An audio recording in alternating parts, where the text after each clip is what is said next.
ओम मुनित्रयं नमस्कृत्य उक्तिः परिभाव्य च वैयाकरणसिद्धान्तकौमुदीयं विरच्यते। सर्वेभ्यः श्रोतृभ्यः नमः।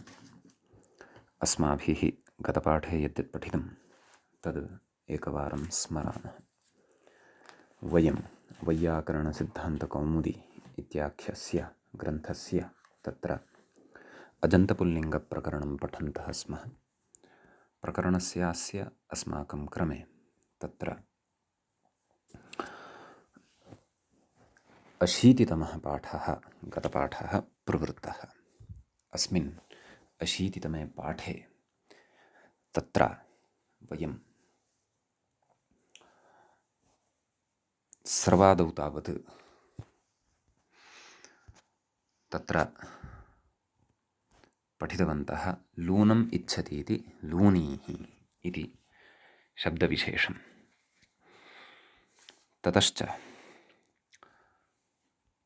तत्र क्षामम् इच्छति इति क्षामीः, अपि च प्रस्तीमम् इच्छति इति प्रस्तीमीः इत्यादयः शब्दाः तत्र अस्माभिः पठिताः। तत्र ङसिङसोः विशेषः उक्तः। ङसिङसोः यण् नत्वमत्वयोः असिद्धत्वात् ख्यत्यात् इत्युक्तं तेन उत्वं भवति। तत्र सिद्धत्वविचारः अस्माभिः कृतः। ख्यत्यात् परस्य इति प्रवर्तते एव इति अस्माभिः श्रुतं। ततश्च शुष्कमात्मा आत्मनः इच्छति इति शुष्कीः, पक्वमात्मनः इच्छति इति पक्वीः इत्यादयः प्रयोगाः अस्माभिः दृष्टाः। अजादौ परतः अजादिविभक्तौ परतः इयं तत्र विशेषः भवति। शुष्कीयौ शुष्कीयः इत्यादीनि रूपाणि भवन्ति। ङसिङसोः अपि शुष्कीयः इत्येव रूपं तत्र भवति इति एवं रीत्या ईकारान्ताः शब्दाः अस्माभिः पठिताः। तत्र उकारान्तानां ह्रस्व उकारान्तानां शब्दानां विषये अस्माभिः पठनम् आरब्धं कृतं। तत्र सर्वादौ शम्भुशब्दस्य रूपाणि अस्माभिः दृष्टानि। हरिशब्दवदेव रूपाणि तत्र भवन्ति। केवलः एकः एव भेदः, यत्र यत्र गुणप्रसङ्गः तत्र तत्र उकारस्य स्थाने ओकारः इति गुणः भवति। हरिशब्दसन्दर्भे तु इकारस्य एकारः इति गुणः भवति स्म। अपि च विष्णु, भानु, गुरु इत्यादयः अन्येपि प्रयोगाः शम्भुशब्दवदेव भवन्ति इति च तत्र उक्तम्। ततः अस्माभिः सूत्रं पठितं। त्रिज्वत् क्रोष्टुशब्दविषये कश्चन विशेषः अस्माभिः तत्र आरब्धः। तत्र क्रोष्टुशब्दः उकारान्तः औणादिकत्वं प्रत्ययान्तः, किञ्च तृच् प्रत्ययान्तः अपि अस्ति, कृषधातोः एव। तत्र अविशेषेण सर्वत्रापि उकारान्तत्वेन रूपाणि प्राप्तानि भवन्ति, ऋकारान्तत्वेनापि रूपाणि प्राप्तानि भवन्ति। परन्तु सर्वासु विभक्तिषु न केवलानि उकारान्तानि एव रूपाणि भवन्ति, न च केवलानि ऋकारान्तानि एव रूपाणि भवन्ति। क्वचित् ऋकारान्तान्येव रूपाणि भवन्ति, क्वचिच्च उकारान्तान्येव रूपाणि भवन्ति, क्वचिच्च ऋकारान्तानि अपि भवन्ति, उकारान्तानि अपि भवन्ति इत्येवं क्रोष्टुशब्दस्य रूपाणि सर्वाणि अपि अस्माभिः तत्र 21 विभक्तिषु सर्वाणि अपि रूपाणि अस्माभिः ज्ञातानि, श्रुतानि, दृष्टानि। अधुना तावत् तत्र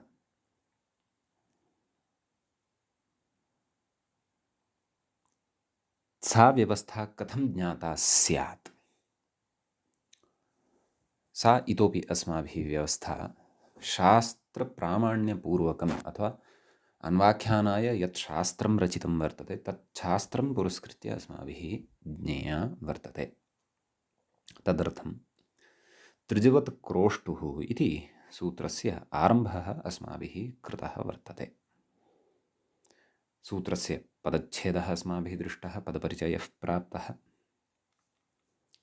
तत्र गतपाठस्य अन्ते व्याख्यायाः च वचांसि इत्थं श्रुतानि। तत्र उक्तं कृशधातोः कर्तृतृचित् क्रोष्ठशब्दः द्वावपि शृगालवाचिनम् इत्युक्तं। तयोः अविशेषेण सर्वत्र प्रयोगे प्राप्ते विशेषं दर्शयितुमाह त्रिजवत् क्रोष्टुः इति। ततः अग्रे उक्तं प्रत्ययग्रहणपरिभाषया त्रिच इति त्रिजन्तं गृह्यते इति। प्रत्ययग्रहणदन्ताः ग्राह्याः इति चापि वयं जानीमः एव। समीचीनम्। अतः त्रिजन्तस्य एव तत्र ग्रहणं वयं कुर्मः प्रत्ययग्रहणपरिभाषां पुरस्कृत्य इति। यतः त्रिच प्रत्ययस्य तु केवलस्य प्रयोगः न भवति, अतः। ततः इदानीम् अग्रे अस्माभिः पठनीयं वर्तते। एतावान् विषयः अस्माभिः अजन्तपुल्लिङ्गप्रकरणस्यास्य 80तमे पाठे चर्चितः। अधुना तावत् 81तमः पाठः अस्य प्रकरणस्य आरब्धः भवति। 81तमः अथवा 81तः पाठः अस्य प्रकरणस्य आरब्धः भवति। वयम् अग्रिमां पङ्क्तिम् अनुसरन्तः अग्रे गच्छामः।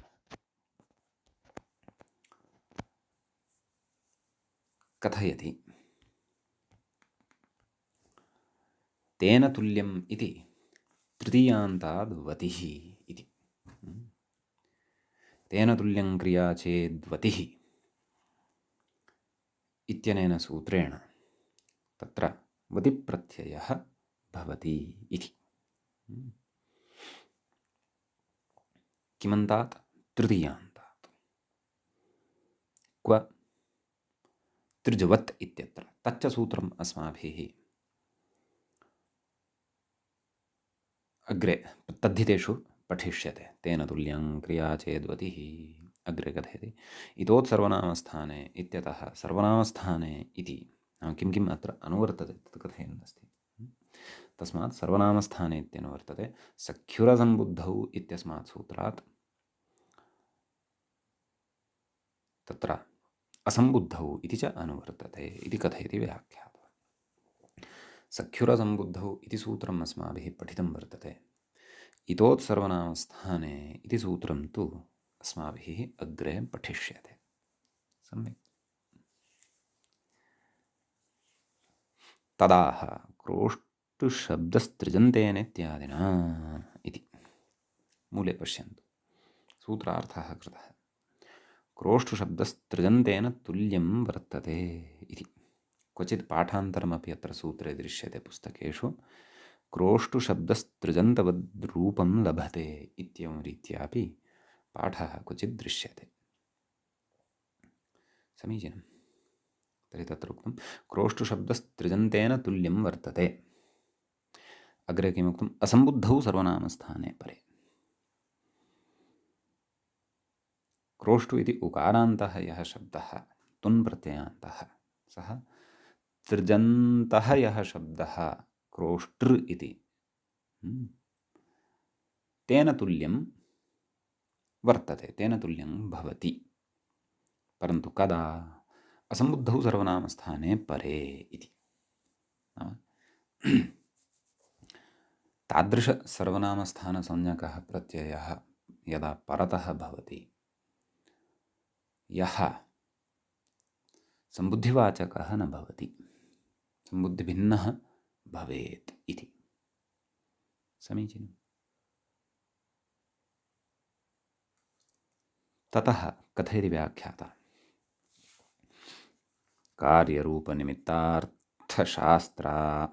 पुनः कार्यरूपनिमित्तार्थशास्त्रतादात्म्यशब्दिताः व्यपदेशश्च सप्तैतान् अतिदेशान् प्रचक्षते इति काचित् कारिका। अतिदेशाः कतिविधाः भवन्ति इत्यस्मिन् विषये अत्र उक्तं वर्तते। पश्यन्तु, निमित्तार्थशास्त्रात् तादम्यशब्दिताः। पश्यन्तु, कार्यातिदेशः प्रथमः, रूपातिदेशः द्वितीयः। तत्र निमित्तार्थातिदेशः चतुर्थः, अथवा नैव निमित्तातिदेशः तृतीयः। कार्यातिदेशः प्रथमः, रूपातिदेशः द्वितीयः, निमित्तातिदेशः तृतीयः, अर्थातिदेशः चतुर्थः, शास्त्रातिदेशः पञ्चमः, तादात्म्यातिदेशः षष्ठः, व्यपदेशश्च। तादात्म्यशब्दिताः नाम एते एवं रीत्या उच्यन्ते इति। व्यपदेशः इति अतिदेशः। व्यपदेशश्च, सप्तमः अतिदेशः कः? व्यपदेशः। सप्त एतान् अतिदेशान् प्रचक्षते, नाम एतान् सप्तविधान् अतिदेशान् कथयन्ति इति। कथयति इति अतिदेशाः सप्त, एवं रीत्या सप्त अतिदेशाः भवन्ति। कथयति तत्र प्राधान्यात् इह त्रिजन्तरूपमेव अतिदिश्यते। तर्हि प्रकृते कः अतिदेशः वर्तते? अर्थातिदेशः वर्तते। अर्थातिदेशो वा रूपातिदेशो वा, तत्र स्थानार्थगुणप्रमाणकृत आन्तर्यं नाम सादृश्यं, तत्र तु स्थानसन्दर्भे विमर्शः वर्तते। आन्तर्यसन्दर्भे विशेषः वर्तते। क्व? स्थानेऽन्तरतमः इत्यत्र अस्माभिः चतुर्विधम् आन्तर्यं खलु पठितं। ततः अर्थकृत आन्तर्यस्य उदाहरणमिदम् अस्माभिः तत्र दृष्टं। किं? तृजवत्क्रोष्टुः इति। सम्यक्। तर्हि प्रकृते तदेव अग्रे कथयति, अग्रे ज्ञास्यते किं कथयति। तच्च कर्तृभर्तृ नैव, पुनः किमुक्तं? तत्र प्राधान्यात् इह त्रिजन्तरूपमेव अतिदिश्यते। रूपातिदेशः एषः, एवं खलु? अत एव कथयति त्रिजन्तरूपमेव अतिदिश्यते। त्रिजन्तं यद्रूपं वर्तते तस्य एव अतिदेशः प्रकृते भवति। अतः रूपातिदेशः अयम्। अर्थातिदेशः न, यतोहि अर्थः तु अर्थकृत् आन्तर्यम् अत्र वर्तते। अर्थगतः अतिदेशः अत्र नास्ति, यतः अर्थस्तु उभयत्र समानः वर्तते। क्रोष्टु इति शब्दस्य उकारान्तस्य, क्रोष्टृ इति शब्दस्य ऋकारान्तस्य इत्यनयोः द्वयोः अर्थस्तु समान एव खलु वर्तते, वा न वा? तर्हि प्रकृते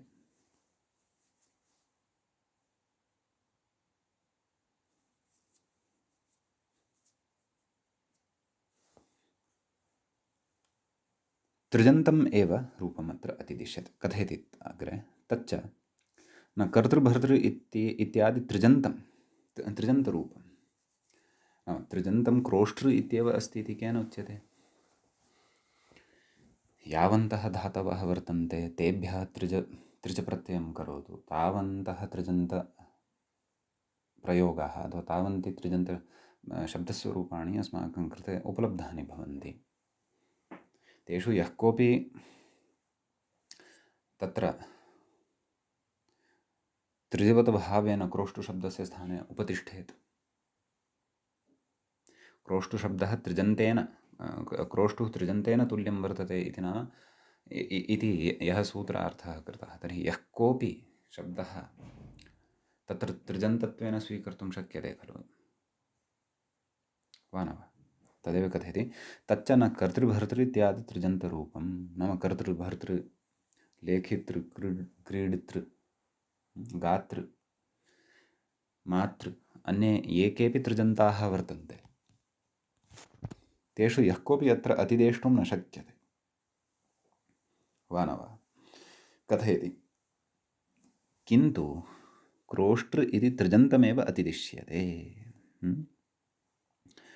क्रोष्टृ इति त्रिजन्तः यः शब्दः वर्तते तस्य एव अत्र अतिदेशः क्रियते इति।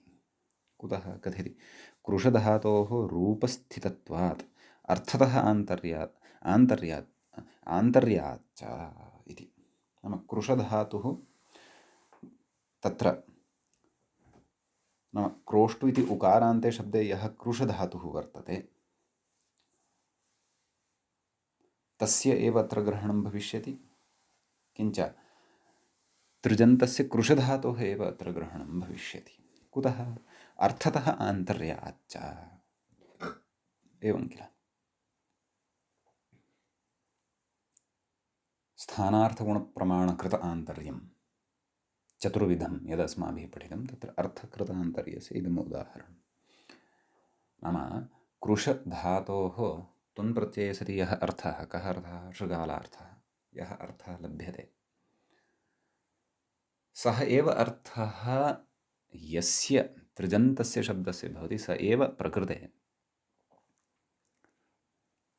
क्रोष्टृ इत्यस्य नाम तस्य एव तृजन्तस्य क्रोष्टुशब्दः तुल्यः भवितुम् अर्हति इति। नाम तादृशः एव क्रोष्टृशब्दः ऋकारान्तः क्रोष्टु इति उकारान्तस्य स्थाने भवितुम् अर्हति। कुतः? यतः केवलः एकः एव तृजन्तशब्दः क्रोष्टृ इति वर्तते यस्य शृगालार्थः भवति। अन्यः यः कोऽपि शब्दः तादृशः नास्ति यस्य तृजन्तत्वेन शृगालार्थः लभ्येत। एवं खलु क्रोष्टृ इति ऋकारान्तस्य एव शृगालार्थता तत्र भवति इति। अतः अर्थकृतमान्तर्यं पुरस्कृत्य वयम् अत्र क्रोष्टृ इति ऋकारान्तं शब्दम् एव क्रोष्टु इति शब्दस्य स्थाने असम्बुद्धौ सर्वनामस्थाने परतः विधातुं शक्नुमः, नान्यथा। सम्यक् तदेव कथयति। इत्यभिप्रेत्य फलितमाह नाम तदेव रूपातिदेशम् अर्थतः आन्तर्यञ्च पुरस्कृत्य कथयति। किं? क्रोष्टुशब्दस्य स्थाने इति मूले पश्यन्तु, स्पष्टीकरणं कृतं। क्रोष्टुशब्दस्य स्थाने क्रोष्टुशब्दः प्रयोक्तव्य इत्यर्थः। नाम असम्बुद्धौ सर्वनामस्थाने परे क्रोष्टु इति यः उकारान्तः शब्दः वर्तते तस्य उकारान्तस्य शब्दस्य स्थाने ऋकारान्तः शब्दः प्रयोक्तव्यः इति भावः। समीचीनम्।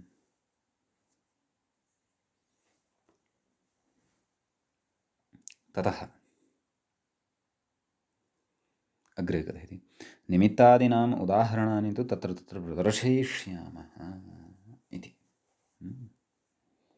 नाम कस्मिन् प्रत्यये परतः कस्यां विभक्तौ परतः नाम प्रकृते क्रोष्टु इति उकारान्तस्य ऋकारान्तः शब्दः यदि विधातव्यः तर्हि क्व विधातव्यः, किं निमित्तं, किं तत्र कः प्रत्ययः तत्र परतः भवेत् इति तु तत्र नाम तस्मिन् स्थाने वयं प्रदर्शयिष्यामः इति। कथयति। क्रोष्टृ स इति स्थिते इदानीं प्रथमाविभक्तिः एकवचनं वर्तते। तत्र क्रोष्टृ स नाम सुप्रत्ययः भवति, तस्य सुप्रत्ययस्य स इति अवशिष्यते इति स्थिते इदानीम् अत्र अग्रे किं कर्तव्यं वर्तते, किं कार्यं विधेयम् अस्ति, तदर्थम् अग्रिमं सूत्रम् इदानीम् उच्यमानं वर्तते व्याख्यात्रा। तच्च वर्तते सूत्रम् एवं किं ऋतो ङि सर्वनामस्थानयोः इति।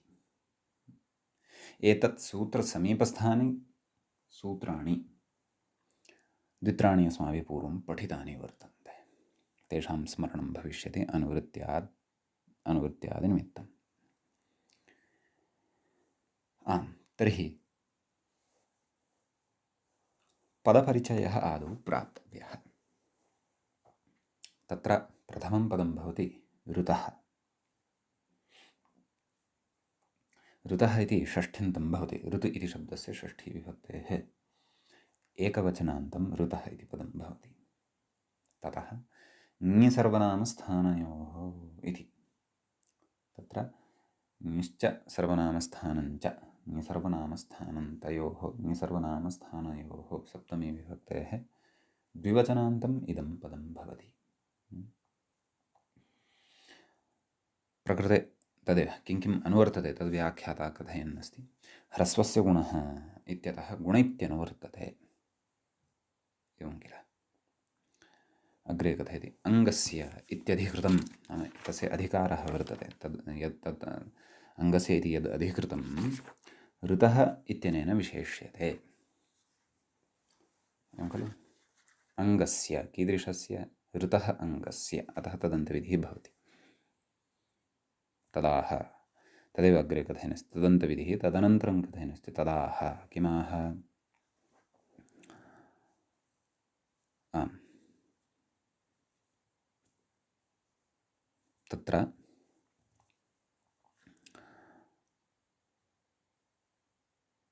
सूत्रार्थमाह ङौ सर्वेत्यादिना इति मूले पश्यन्तु।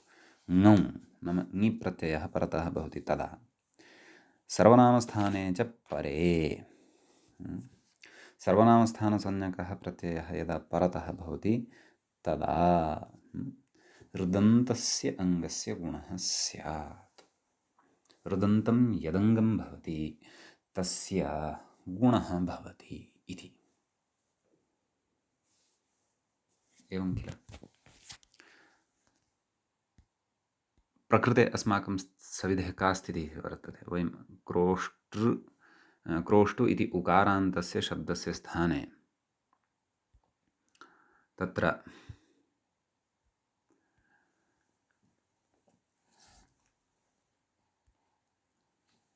क्रोष्टृ इति ऋकारान्तम् आदेशं कृतवन्तः स्मः।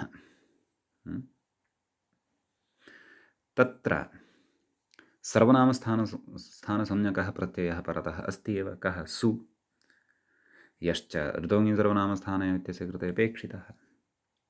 तर्हि तेन ऋकारान्तस्य अङ्गस्य गुणः प्राप्तः वर्तते। तर्हि प्रकृते यः यद् अङ्गं वर्तते तद् किं वर्तते क्रोष्टृ इति वर्तते। तस्य अन्ते किं वर्तते ऋ वर्णः वर्तते।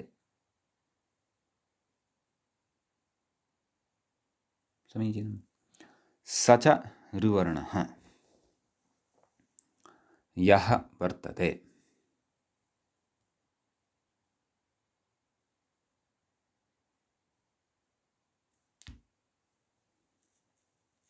तस्य स्थाने गुणः स्यात्। गुणः कः अ स च रपरस्सन् उरणलपरः इत्यनेन रपरस्सन् प्रवर्तेत। परन्तु सः गुणः नापेक्षितः। अर् इति भविष्यति मा तर् सु हल्ङ्यादन सौर्लोपः भविष्यति मातः क्षन्तव्यः क्रोष्टर् सु क्रोष्ट अर् सु क्रोष्टर् सु हल्ङ्यादन तत्र सोः लोपः अथवा प्रकारान्तरेण तत् सौर्लोपव्यवस्था अग्रे पठिष्यते सौर्लोपः भविष्यति। क्रोष्टर् रेफस्य विसर्गः क्रोष्टः इति अनिष्टं रूपं भविष्यति प्रथमाविभक्तेः एकवचने। रूपं तु किमपेक्षितं क्रोष्टा इत्यपेक्षितम्। सम्यक्। तर्हि प्रकृते ऋतोङि सर्वनामस्थानयोः इत्यनेन तस्य स्थाने नाम ऋवर्णस्य स्थाने ऋदन्तस्य तत्र यः ऋकारः वर्तते तस्य स्थाने गुणः प्राप्यमाणः वर्तते। सः गुणः अत्र नापेक्षितः। प्रथमाविभक्तेः एकवचनेन नापेक्षितः। प्रथमाविभक्तेः एकवचनं यद् वर्तते सर्वनामस्थानसंज्ञकं तदेकवचनं विहाय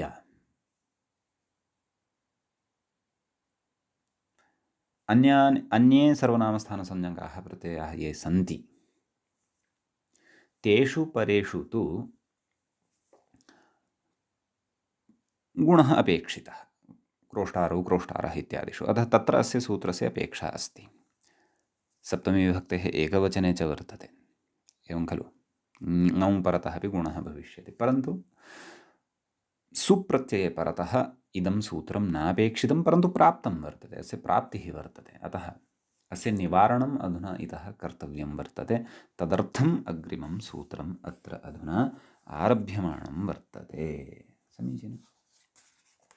अग्रिमं च सूत्रं वर्तते एवं ऋदुषणस्पुरोदन् सोने हसाञ्च इति।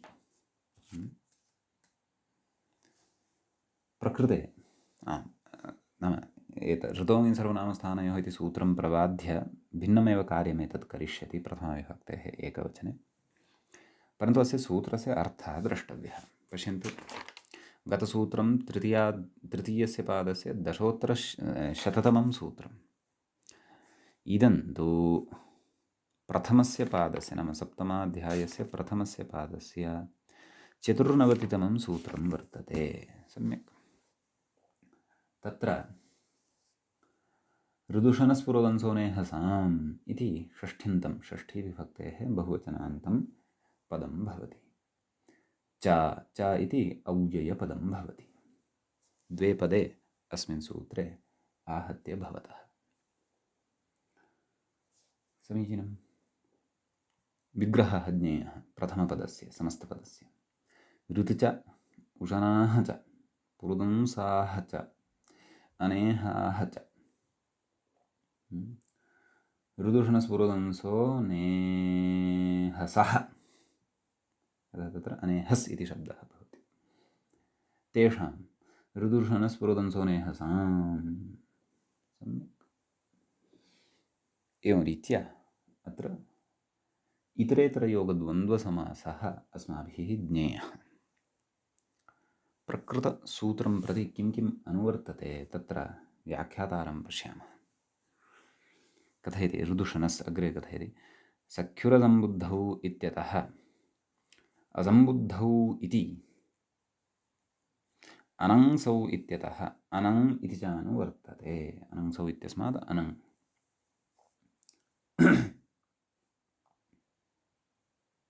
इत्यस्य अनुवर्तनं भवति। सौ इत्यस्यापि भवति। अनङ्सौ इत्यतः अनङ् च अनुवर्तते इत्युच्यते। सौ इत्यस्यापि भवति। सौ इत्यस्य विषये एषः न कथयति व्याख्याता। किं कथयति? अनङ्सौ इत्यतः अनङ् इति च अनुवर्तते इति। सौ इत्यस्यापि अनुवर्तनमत्र ग्राह्यम्। समीचीनं। ततः अग्रे कथयति अङ्गस्य इत्यधिकृतं, नाम अङ्गाधिकारे एव इदमपि सूत्रं भवति।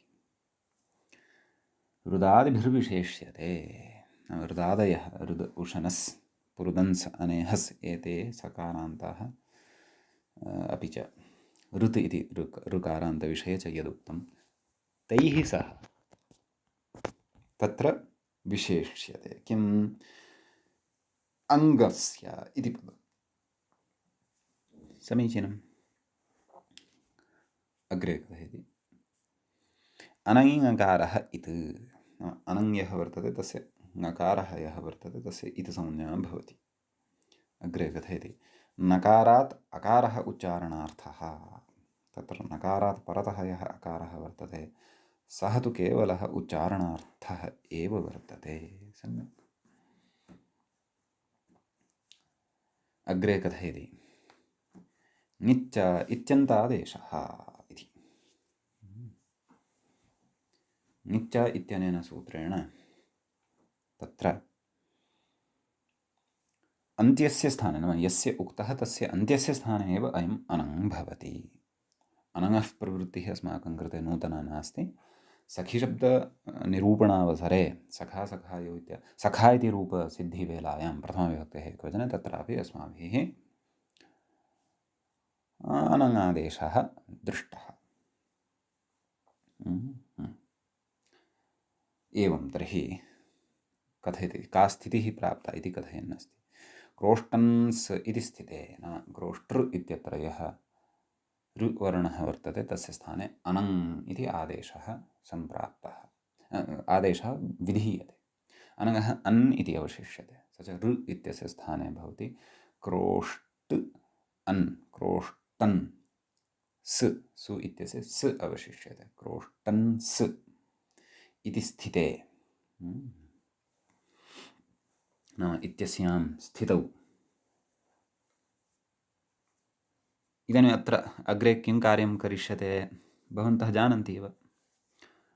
क्रोष्ट इत्यत्र टकारोत्तरवर्तीयः अकारः तस्य दीर्घः आ आगमिष्यति, सोर्लोपः भविष्यति, नकारस्य लोपः भविष्यति, क्रोष्टा इति रूपम् उपलब्धं भविष्यति। परन्तु तत्र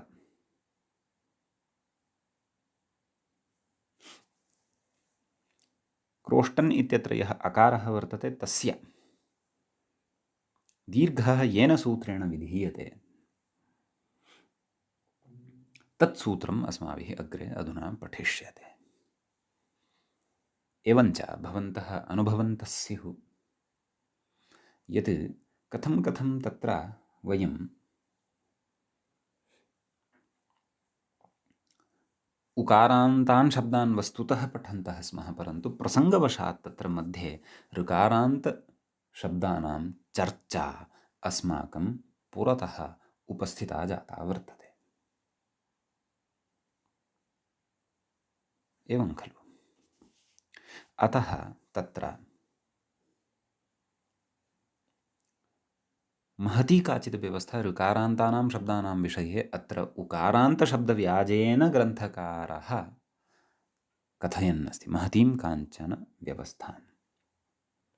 अतः उकारान्तान् पठन्तः वयम् इदानीं ऋकारान्तशब्दानां विषये अपि आनुषङ्गिकतया अत्र जानीयाम। अपि च ऋकारान्तेषु अपि अग्रिममेव सूत्रं यदस्माभिः पठ्यमानं वर्तते तत्र महानेव सिद्धान्तः अस्माभिः विचारणीयः वर्तते। ऋकारान्तशब्दानां विषये तु अतीव मुख्यः सिद्धान्तः अत्र अस्माभिः विचारणीयः वर्तते। सम्यक्। सूत्रम् आरभ्यते। क्रोष्टन्स् इति अवस्थायां वयं स्मः। तत्र उपधा दीर्घार्थम् अग्रे सूत्रम् अस्ति अत्र आरभ्यमाणं। तच्च सूत्रं भवति एवम्। अप्तृन्तृ च स्वस्तृ नप्तृ नेष्टृ त्वष्टृ क्षतृ होतृ पोतृ प्रशास्तॄणाम् इत्यस्ति। सूत्रे एकमेव पदं वर्तते। अप्तृन्तृ च स्वस्तृ नप्तृ नेष्टृ त्वष्टृ क्षतृ होतृ पोतृ प्रशास्तॄणाम् इति तावदेव। षष्ठी विभक्तेः बहुवचनान्तम् इदं रूपं भवति। सम्यक्। अस्य विग्रहः अस्माभिः वर्तते द्रष्टव्यः। समीचीनं। विग्रहः एवम्। आपश्च अप्शब्दः अस्ति प्रथमः, सः नित्यबहुवचनान्तः भवति। आपश्च तृञ्च तृच च स्वसा च नप्ता च नेष्टा च त्वष्टा च क्षत्ता च होता च पोता च प्रशास्ता च। तत्र अपतृन्तृच् इति शब्दत्रयं विहाय अन्ये सर्वे शब्दाः तत्र ऋकारान्ताः वर्तन्ते। सम्यक्। अप्तृन्तृ च स्वसृ नप्तृ नेष्टृ तोष्टृ क्षतृ होतृ पोतृ प्रशास्तारः। एवं रीत्या इतरेतरयोगद्वन्द्वः अत्र भवति। तेषाम् अप्तृन्तृ च स्वसृ नप्तृ नेष्टृ तोष्टृ क्षतृ होतृ पोतृ प्रशास्तॄणाम् एवं रीत्या तत्र बहुवचनं भवति। बहुवचनान्तम् इदं पदं भवति। समीचीनं। ततः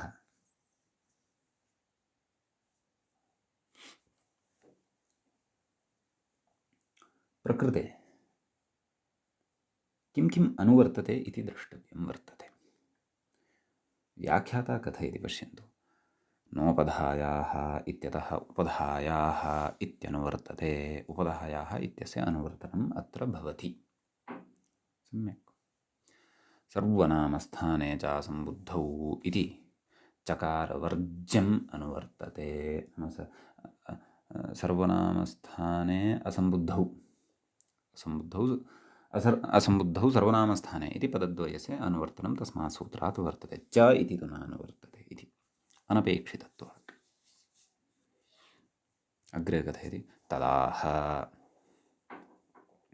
अवादीनामिति इति।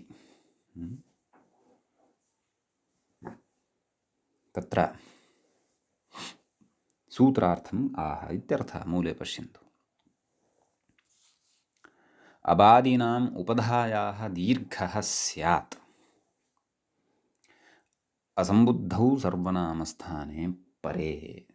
अबादयः कति परिगणिताः पश्यन्तु। अप तृन् तृच स्वसृ नप्तृ नेष्ठृ तोष्ठृ क्षतृ होतृ गोतृ शास्त्र आहत्य 11 सन्ति। तत्र तृन् अपि च तृच इत्येतौ प्रत्ययौ स्तः, अतः तदन्ताः ग्राह्याः। प्रत्ययग्रहणे तदन्तानां ग्रहणम् अत्र अस्माभिः कर्तव्यम्। समीचीनम्। तदेव कथयति। सूत्रार्थः तु ज्ञातः। अबादीनाम् उपधायः नाम एते अबादयः ये वर्तन्ते, अप् इत्यादयः। अबादयः नाम अप् आदयः, अबादयः। सन्धिवशात् पकारस्य बकारः श्रूयते। अबादीनाम् उपधायाः दीर्घः असम्बुद्धौ सर्वनामस्थाने परतः। पञ्चसु प्रत्ययेषु परतः सु औजसम् औषस्, परन्तु तत्र सम्बुद्धिसमुज्जकः सु इति प्रत्ययः परतः न भवेत् इत्येतदर्थम्। सम्यक्।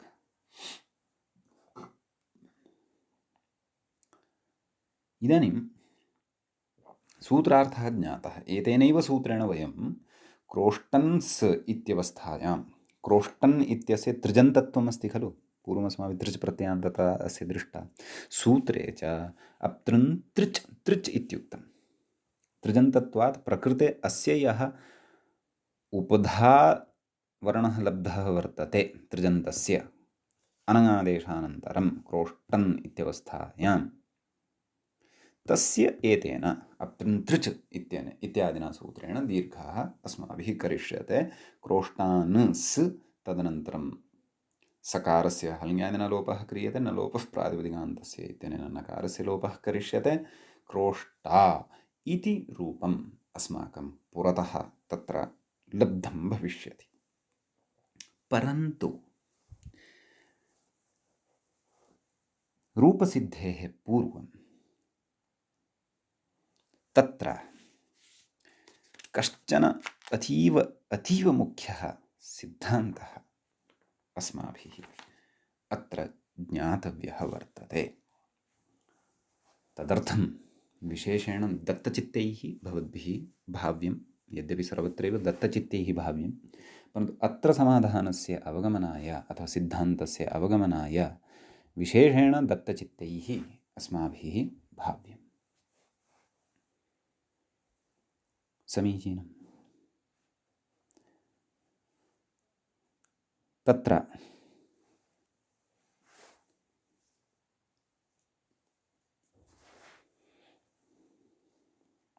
कथयति व्याख्यातः अग्रे। अत्र अष्टाध्याय्यान् तावत्, अस्तु, पङ्क्तेः अपि विचारात् पूर्वम् अहं किञ्चित् भवतां सविधे सरलतया एतदपि वक्तुम् इच्छामि, यद् वयम् इतः परं कीदृशं सिद्धान्तं किमर्थं च पठन्तः स्मः तदादौ स्पष्टीकुर्वन्तु, ततः अग्रे विषये भ्रमः न भविष्यति। पश्यन्तु, भवन्तः तत्र कानिचन रूपाणि ऋकारान्तेषु शब्देषु एवं शृण्वन्ति। नप्ता नप्तारौ नप्तारः, अथवा क्रोष्टा क्रोष्टारौ क्रोष्टारः। तत्र नप्तृ क्रोष्टृ इति ऋकारान्तः शब्दः भवति। स्वसा स्वसारौ स्वसारः, तत्रापि ऋकारान्तः शब्दः वर्तते। सम्यक्। परन्तु केषुचित् शब्देषु किञ्चित् भेदः दृश्यते वा न वा? यथा पितृशब्दः वर्तते। पिता पितरौ पितरः, न तु पिता पितारौ पितारः। एवं किल? पिता पितारौ पितारः इत्येवं तु वयं कदापि न व्यवहरामः। न च माता मातारौ मातारः इत्येवं तु वयं कदापि न व्यवहरामः। परन्तु शब्दस्तत्रापि ऋकारान्त एव वर्तते। पितृ इति वा मातृ इति वा उभयत्रापि ऋकारान्तशब्द एव वर्तते किल? तर्हि कथमयं व्यत्यासः? अप्तृन्तृच् इत्यनेन तृदन्तानां सर्वेषामपि तृणन्तानां वा अथवा अबादिनाम् एतेषाम् उपधायाः दीर्घः उच्यते खलु?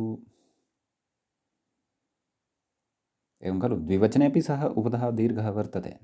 अस्माभिः एकवचने क्रोष्ठा इत्यत्र तु वर्तते, द्विवचने एव क्रोष्टारौ, तत्र क्रोष्टा टा टा टकारात् परतः आ इति यः वर्तते श्रूयमाणः, तस्मात् तस्यापि दीर्घः एतेन अप्तृन्तृच् इत्यनेन एव क्रियते। बहुवचने क्रोष्टारौ, द्वितीया एकवचने क्रोष्टारं क्रोष्टारौ। तर्हि कुतः न पितारौ पितारः पितारम् इत्यादीनि रूपाणि अपि भवेयुः? कुतः न मातारौ मातारः मातारम् इत्यादीनि रूपाणि कुतो न भवन्ति इति चेत् तत्र अपि नाम तद्विषये एव अस्माभिः इतः अग्रे विस्तरेण ज्ञातव्यं वर्तते। सः सिद्धान्तः एव अत्र इदानीम् उच्यमानः वर्तते। पाणिनीयं व्याकरणं सम्पूर्णं व्याकरणम् इति वयं जानीमः। न कस्यापि शब्दस्य अत्र अन्वाख्यानं न कृतं भवेत् इति नास्ति। ऋषिः यावच्छक्यं साक्षात् सर्वेषां शब्दानां विषये अन्वाख्यानं कृतवान् अस्ति। येषां विषये न उक्तम् इति अस्माकं भाति तद्विषये ऋषिणा इङ्गितं ज्ञापकं निर्देशः वा कश्चन कृतः भवति, तेन तस्य अभिप्रायः अस्माभिः ग्राह्यः भवति। तमभिप्रायं च गृहीत्वा वयं तत्र सर्वविधानि स्पष्टीकरणानि कुर्मः। तादृशम् एव सिद्धान्तं पुरस्कृत्य ज्ञापकं तत्र नियमविशेषञ्च पुरस्कृत्य इदं विवेकं प्राप्स्यामः यत् कीदृशस्य ऋकारान्तस्य शब्दस्य उपधायाः वृद्धेः भवति, क्रोष्टा क्रोष्टारौ क्रोष्टारः इतिवत् कीदृशस्य च उपधायाः वृद्धिः न भवति तत्र पितरौ पितरः पितरम् इत्यादिना। सम्यक्। एतं विषयं वयम् अग्रे पठन्तः स्मः। अतः आगच्छन्तु इदानीं व्याख्यानं प्रति क्रमशः एकमेकं विषयं यथा यथा सः सम्पादयन् उपस्थापयन् वर्तते तथा तथा वयम् अवगच्छामः। पङ्क्तिशः कथयति, अत्र अष्टाध्याय्यां तावत्, अत्र नाम अष्टाध्याय्याः विशेषणम् अत्र इति भवति। अस्मिन् अष्टाध्यायी इत्याख्ये ग्रन्थे तृन् इति सूत्रेण ङुल् त्रिचौ इति सूत्रेण च, तृन् इत्यनेन सूत्रेण ङुल् त्रिचौ इत्यनेन च सूत्रेण कर्तरि तृन् त्रिचौ विहितौ। अष्टाध्याय्यामेव ङुल् त्रिचौ इति प्रसिद्धमिति भवति श्रुतमेव स्यात्। तृन् इत्यपि अग्रे भवद्भिः सूत्रं पठिष्यते। सम्यक् कथयति, कर्तरि तृन् त्रिचौ विहितौ। समीचीनम्। तथा उणादिषु तृन् त्रिचौ शंसिक्षदादिभ्यः संज्ञायाञ्चानिटौ बहुलमन्यत्रापि इति सूत्राभ्यां तृन् त्रिचौ विधाय, नाम नाम नाम पङ्क्तेः पूर्णतया पठनं व्याख्यानं च करिष्यामि, परन्तु आदौ इदं शृण्वन्तु। तृन् त्रिचौ शंसिक्षदादिभ्यः संज्ञायां चानिटौ इति उणादिसूत्रं किञ्चन वर्तते। एतेन तृन् प्रत्ययः त्रिच् प्रत्ययश्च विधीयते, उणादिसूत्रमिदं। बहुलमन्यत्रापि प्राक्तनसूत्रस्य कः अर्थः? तृन् त्रिचौ नाम इत्येतौ प्रत्ययौ शंसि इति धातोः क्षदादिगणे पठितेभ्यः धातुभ्यश्च संज्ञायां गम्यमानायां भवतः तौ च अनिटौ भवतः, नाम इडागमः मध्ये न भवति। एतयोः परतः अग्रे उक्तं बहुलमन्यत्रापि इति च तत्र वार्तिकमेकं भवति। अन्यत्रापि बहुलं नाम अन्येभ्यः धातुभ्यः अपि बहुलं नाम बहुलग्रहणसामर्थ्यात् एतौ तृन्तृचौ दृश्येते प्रयोगं पुरस्कृत्य कथयति। इति सूत्राभ्यां तृन्तृचौ विधाय नाम तत्र शाकटायनाचार्यः उणादिसूत्राणां रचयिता इति श्रूयते। कथयति अग्रे तृन्तृचौ विधाय नप्तृ नेष्टृ तोष्टृ त्वष्टृ होतृ पोतृ भ्रातृ जामातृ मातृ पितृ दुहितृ इति सूत्रेण नप्त्रादयो निपातिताः। अग्रिममेव सूत्रं वर्तते तत्र उणादिसूत्रं यदि तत्र उणादिग्रन्थं यदि पश्यामः तर्हि क्रमशः एव प्रायः द्वितीयपादे क्वचित् इमानि सूत्राणि त्रीण्यपि वर्तन्ते। प्रथमसूत्रद्वयेन तृन्तृचौ प्रत्ययौ विधीयेते। अपि च नप्तृ नेष्टृ त्वष्टृ होतृ पोतृ भ्रातृ जामातृ मातृ पितृ दुहितृ इति एकं ततः अपि अग्रिमं सूत्रं वर्तते।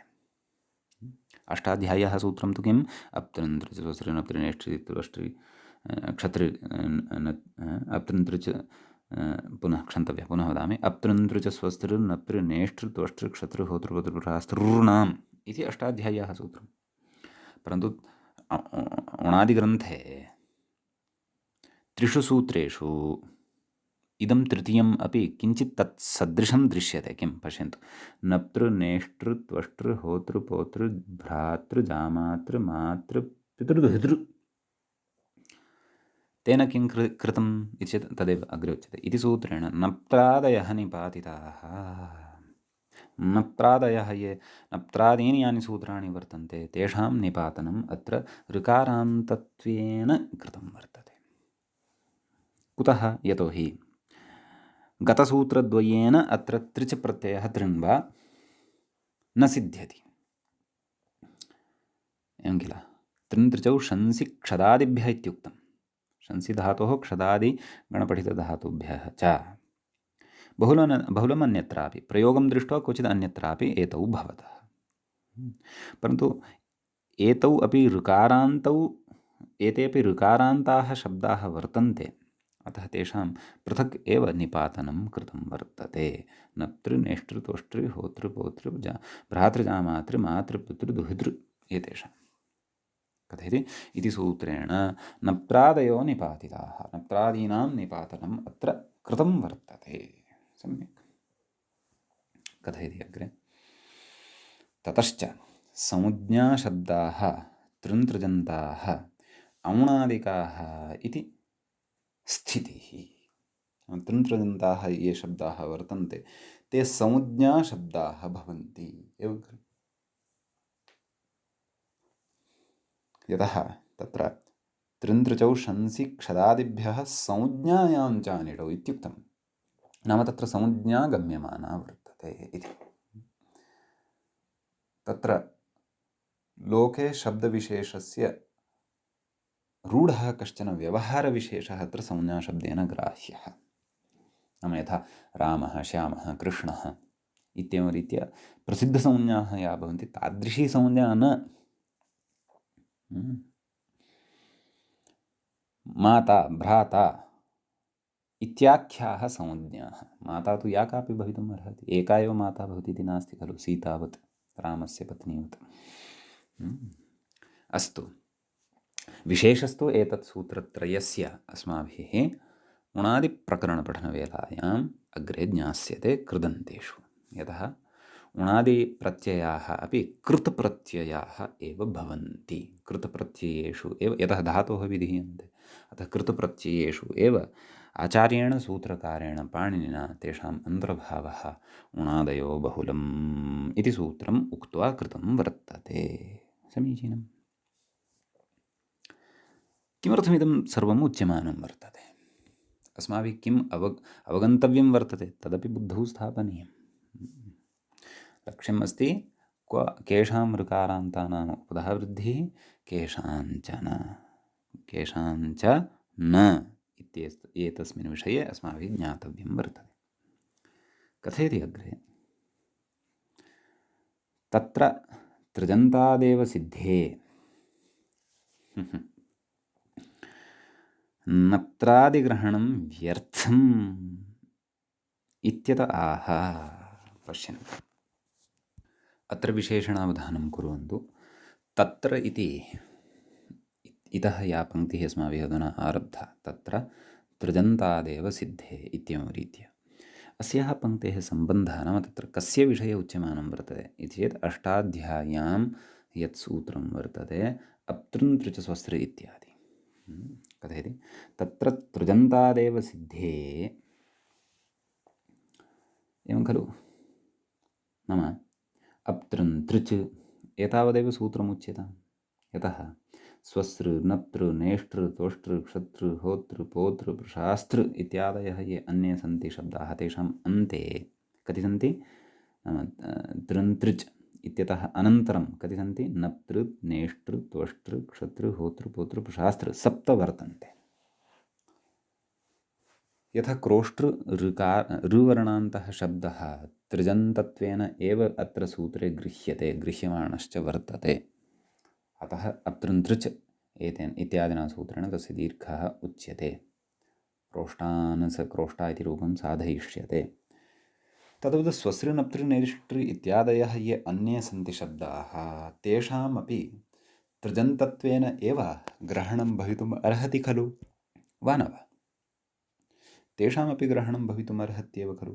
किमर्थं तत्र तदेव कथयन्नस्ति, तृजन्तादेव सिद्धे नप्त्रादिग्रहणं, नाम सूत्रे नप्तादिग्रहणं व्यर्थं खलु, तेषां प्रयोजनं नास्ति खलु इत्यत आह मूले आह। पश्यन्तु, नप्त्रादिग्रहणम् इति मूले पश्यन्तु, नप्त्रादिग्रहणं व्युत्पत्तिपक्षे नियमार्थम् इति। एवं खलु, तत्र उणादिसूत्राणां विषये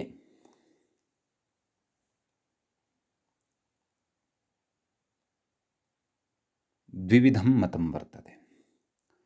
उणादयः व्युत्पन्नानि प्रातिपदिकानि, उणादयः अव्युत्पन्नानि प्रातिपदिकानि इत्येवम्। अतः तत्र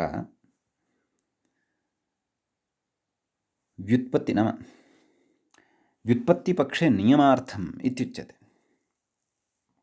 नाम यत्र अस्माभिः प्रकृतिप्रत्ययविभागपूर्वकम् एते नप्त्रादयः शब्दाः उच्यन्ते, तेषां व्युत्पादनं क्रियते। तत्र काचित् प्रकृतिः स्वीक्रियते, ततः कश्चन प्रत्ययः तत्र स्वीक्रियते। तदा तत्र व्युत्पत्तिपक्षे नियमार्थं तत्र इदं सूत्रम् अथवा नप्त्रादीनां ग्रहणं कृतं वर्तते। यद्यपि सत्यं तृजन्तत्वादेव नप्त्रादीनामपि ग्रहणं भवितुम् अर्हति, तथापि तत्र नप्त्रादीनां पृथक्तया तत्र ग्रहणं कृतं वर्तते। तत्र कश्चन विशेषः विवक्षितः वर्तते। कथयति तर्हि, किं नियमार्थं, कः सः नियमः यः अत्र नप्त्रादिग्रहणेन ज्ञाप्यमानः वर्तते? येषाञ्च उपधः दीर्घः तृजन्तत्वेन एव भवितुम् अर्हति स्म, तथापि तत्र पृथक्तया नप्त्रादीनां तृजन्तानां तत्र ग्रहणं कृतं वर्तते। तत्र किं प्रयोजनम् इति चेत् कथयति, उणादीति मूले पश्यन्तु, उणादिनिष्पन्नानां तृन्तृजन्तानां संज्ञाशब्दानां चेद्भवति। उणादिनिष्पन्नाः सन्ति ये शब्दाः तृन्तृजन्ताः, तृन्प्रत्ययान्ताः तृचप्रत्ययान्ताश्च संज्ञाशब्दाः, तेषां चेत् भवति, किं भवति? तेषां चेत् उपधः दीर्घः भवति। तर्हि नप्त्रादीनामेव, एवं खलु। तर्हि ये नप्त्रादयः प्रकृते अष्टाध्याय्याः सूत्रे गृहीताः वर्तन्ते, तेषामेव उपधायाः दीर्घः भवति।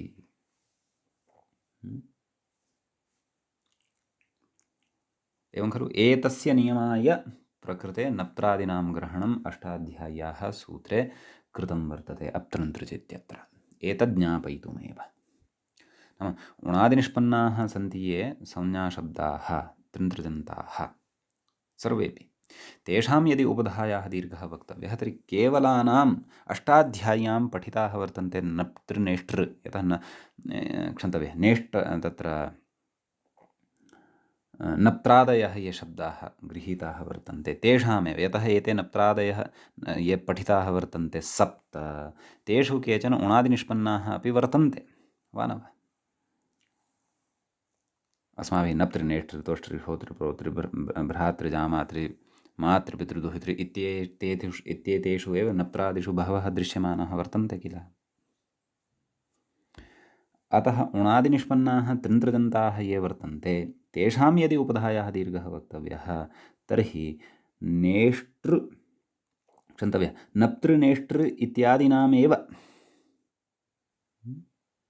तर्हि नप्त्रादीनामेव एतान् विहाय ये अन्ये दृश्यमानाः वर्तन्ते तत्र उणादिनिष्पन्नाः तेषाम् उपधायाः दीर्घः न भवति। ते के? ते पितृभ्रातृ प्रभृतयः वर्तन्ते। तदेव कथयति व्याख्याता, तत्र इङ्गितं करोति तेनेति मूले पश्यन्तु। तेन पितृभ्रातृप्रभृतीनां नाम पितृभ्रातृप्रभृतयः ये शब्दाः वर्तन्ते, नाम पितृभ्रात्रादयः ये शब्दाः वर्तन्ते तेषां तु न भवति इति भावः। नाम तेषां तु उपधादीर्घः न भवति इति भावः। सम्यक्। अयमेव सिद्धान्तः अत्र विवक्षितः वर्तते नप्त्रादीनां ग्रहणं कृत्वा सूत्रकारेण अप्तृन्त्रच इत्यादि सूत्रे। समीचीनम्। कथयति अग्रे तेनेति इत्यतः कथयति व्याख्याता औणादिकेषु नप्त्रादिसप्तानां तृन्तृजन्तानां दीर्घः इति नियमेन,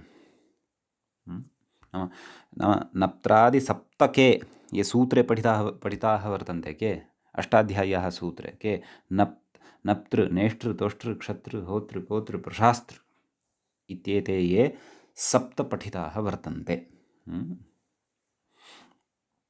कथयति औणादिकेषु नप्त्रादिसप्तानां तृन्तृजन्तानां दीर्घः इति नियमेन एतेषु ये तत्रापि पठिताः वर्तन्ते के औणादिकेषु इति भावः, इति पङ्क्तेः अर्थः। एषा पङ्क्तिः भ्रमं जनयति, अतः अवश्यमत्र अवधानं कुर्वन्तु। एवं खलु। औणादिकेषु नप्त्रादिसप्तानां नप्त्रादिसप्तक्व सूत्रे, एवं खलु। सूत्रे नप्तृ इत्यतः आरभ्य कति वर्तन्ते? नप्तृ नेष्टृ त्वष् इत्यादयः सप्त वर्तन्ते, एवं खलु। तर्हि तेषां सप्तानाम् औणादिकेषु, नाम औणादिकेषु अपि यदि तेषु केचन दृश्यन्ते अथवा वर्तन्ते सप्तानामेव तृन्तृजन्तानां दीर्घः, तर्हि तेषामेव तृन्तृजन्तानां दीर्घः भवति इति नियमेन तदितरेषां, नाम तान् सप्तशब्दान् विहाय अन्ये यदि केऽपि दृश्यमानाः वर्तन्ते, यथा मातृ भ्रातृ पितृ इत्यादयः, तदितरेषां भ्रात्रादीनां न दीर्घः इति भावः, तेषां तु दीर्घः न भवति इति भावः। तर्हि भवन्तः द्रष्टुं शक्नुवन्ति नप्तृशब्दः अत्र औणादिसूत्रेषु अपि वर्तते, तत्रापि वर्तते, नाम अष्टाध्याय्यामपि वर्तते, अतः अस्यैव दीर्घः भविष्यति। नेष्टृशब्दः उणादिषु अपि वर्तते, अष्टाध्याय्याः सूत्रे अपि वर्तते। त्वष्टृशब्दः अत्रापि वर्तते, तत्रापि वर्तते। होतृशब्दः अत्रापि वर्तते, तत्रापि वर्तते। पोतृशब्दः अत्रापि वर्तते, तत्रापि वर्तते। सम्यक्। क्षतृशब्दः क्षदादि, तत्पूर्वं प्राक्तनसूत्रं यद् वर्तते तृन्तृचौ शंसि क्षदादिभ्यः, क्षद् धातोः तृच् प्रत्ययः सति क्षतृ इति ऋकारान्तः सिद्ध्यति, सः अत्रापि वर्तते, तत्रापि वर्तते। सम्यक्। तत्र पश्यन्तु तर्हि तृतीयसूत्रे औणादिसूत्रे भ्रातृशब्दः अत्रैव अस्ति, तत्र नास्ति। जामातृशब्दः अत्रैव अस्ति, तत्र नास्ति। पितृशब्दः अत्रैव अस्ति, तत्र नास्ति। दुहितृशब्दः अत्रैव अस्ति, तत्र नास्ति। नियमः कः? आविष्कृतः, आविष्क्रियते। उणादिनिष्पन्नानां तृन्तृजन्तानां चेत् तर्हि नप्तृ नेष्टृ त्वष्टृ इत्यादयः ये अष्टाध्याय्याः सूत्रे गृहीताः वर्तन्ते तेषामेव उपधादीर्घः भवति, अन्येषां न भवति। एतदर्थं नप्त्रादीनां ग्रहणम् अप्तृन्तृचित्यादिसूत्रे कृतं वर्तते। अन्यथा त्रिजन्तत्वेन एव सर्वेषामपि दीर्घः सम्भवति स्म खलु। किमर्थं तेषां पाठं कुर्यात् व्यर्थतया, वैयर्थ्यं खलु स्यात्, वा न वा? एतं विचारं पुनः संस्मृत्य पुनः अग्रे व्याख्यात्राविशेषाः ये उच्यमानाः सन्ति, मूले च अन्येपि अत्र विशेषाः वर्तन्ते, तान् वयम् अग्रिमे पाठे द्रक्ष्यामः। अद्यतनपाठः तावत् अत्रैव उपसंह्रियते। मङ्गलं क्रियते मुनित्रयं नमस्कृत्य, उक्तिः परिभाव्य च वैयाकरणसिद्धान्तकौमुदीयं विरच्यते। एवञ्च अजन्तपुल्लिङ्गप्रकरणस्यास्य अस्माकं क्रमे 81तमः पाठः अथवा 81 पाठः सम्पन्नतां गतः। नमः सर्वेभ्यः श्रोतृभ्यः।